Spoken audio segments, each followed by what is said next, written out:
Kaine. Thank you, Mr. Hegseth. I'm looking forward to this opportunity to talk. I want to return to the incident that you referenced a minute ago that occurred in Monterey, California in October 2017. At that time, you were still married to your second wife, correct? I believe so. And you had just fathered a child by a woman who would later become your third wife, correct? Senator, I was falsely charged, fully investigated, and completely cleared. So you think you were completely cleared because you committed no crime. That's your definition of cleared? You had just fathered a child 2 months before by a woman that was not your wife. I am shocked that you would stand here and say you're completely cleared. Can you so casually cheat on a second wife and cheat on the mother of a child that had been born 2 months before, and you tell us you are completely cleared?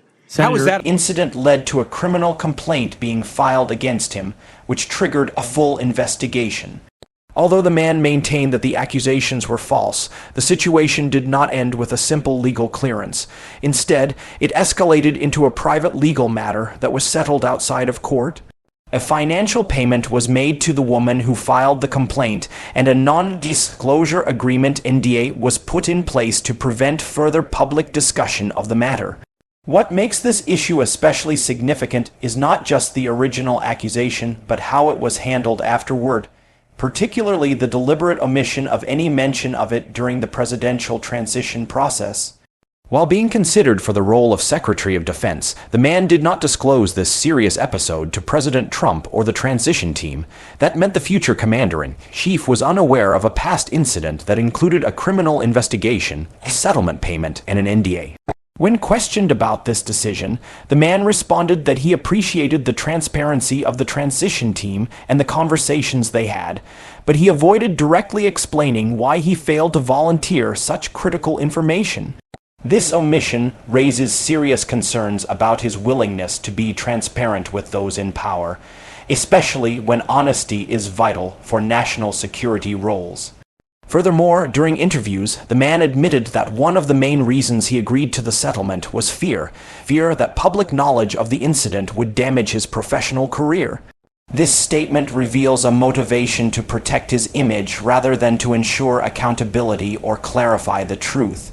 It suggests that personal ambition outweighed the responsibility of being forthright during a vetting process for a position that requires not just professional competence, but unquestionable integrity. The use of an NDA in this context adds another layer of complexity. Non-disclosure agreements are often used to suppress damaging information, and in this case, they may have prevented others, potentially even victims or witnesses, from speaking openly. This secrecy contrasts sharply with the transparency expected from a public servant entrusted with overseeing the nation's military. Of your weddings, you've pledged to be faithful to your wife. You've taken an oath to do that, haven't you? Senator, as I've acknowledged to everyone in this committee, not a perfect person, not claiming to be. But no, I just asked a simple question. You've taken an oath like you would take an oath to be Secretary of Defense in all of your weddings to be faithful to your wife. Is that correct? I have failed in things in my life, and thankfully I'm redeemed by my Lord and Savior, Jesus Christ. In finalizing divorces from your first and second wives, were there non-disclosure agreements in connection with those divorces? Senator, not that I'm aware of. If there were, would you agree to release those first and second wives from any confidentiality agreement? Senator, it's not something I'm aware of. But if there were, you would agree to release them from a confidentiality agreement? Senator, that's judgment and ethics. While he repeatedly stated that the sexual relationship was consensual and denied any criminal wrongdoing, the admission of infidelity, particularly under such circumstances, raised serious doubts about his integrity and moral compass. When confronted with questions about the situation, he repeatedly emphasized that he had been completely cleared of any criminal charges. But being cleared of legal wrongdoing does not automatically erase questions about personal conduct, especially for someone being considered for a position as sensitive and vital as Secretary of Defense. In such roles, public trust and credibility are just as important as professional qualifications. The fact that he had recently welcomed a newborn daughter into the world only to engage in a separate relationship shortly after suggests a troubling disregard for the commitments he had made, both to his spouse and to the mother of his child.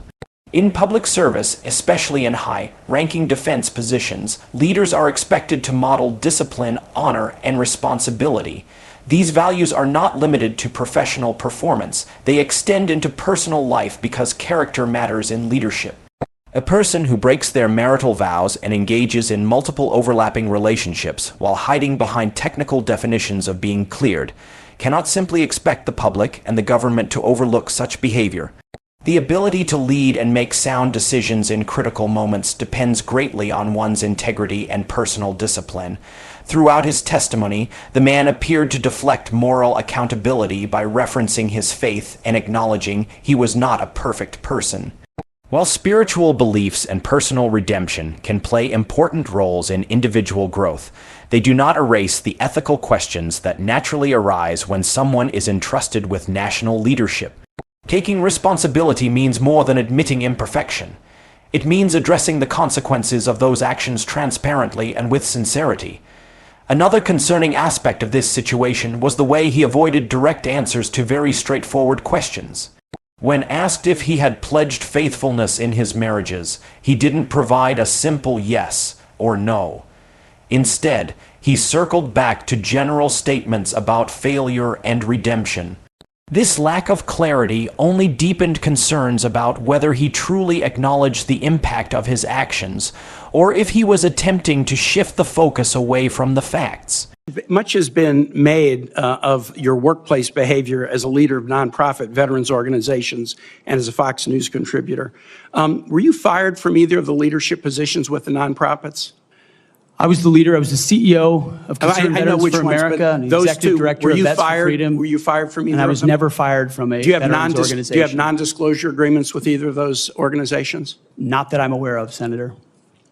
Many of your work colleagues have said that you show up for work under the influence of alcohol or drunk. I know you've denied that, but you would agree with me, right, that if that was the case, that would be disqualifying for somebody to be Secretary of Defense. Senator, those are all anonymous false claims, and the totality they're not anonymous. The letters on the record here. They're not anonymous. On the record, we've seen records with the third major issue surrounding this individual involves serious allegations of workplace misconduct that span multiple professional roles, including his time in leadership positions at nonprofit veterans organizations and as a contributor at Fox News. Numerous former colleagues have come forward with accounts of troubling behavior, including claims that he showed up to work intoxicated, used hate speech, acted inappropriately in public settings, and fostered a toxic work environment. These reports were not limited to anonymous tips or gossip. They were supported by signed letters, named witnesses, and even statements from former employees who were directly affected by his conduct. One particularly alarming claim involved an incident at a bar where a colleague alleged that he was visibly drunk and made inflammatory and offensive comments, including a call to kill all Muslims. Another report described a night where he took coworkers to a strip club, consumed excessive alcohol, attempted to dance with strippers, and had to be physically removed from the stage. These were not isolated accusations. Instead, they represent a pattern of reckless, inappropriate, and disrespectful behavior that took place over a significant period of time and across different professional environments. In one case, a female employee filed a formal sexual harassment complaint stemming from the strip club incident, which underscores the serious consequences of his actions.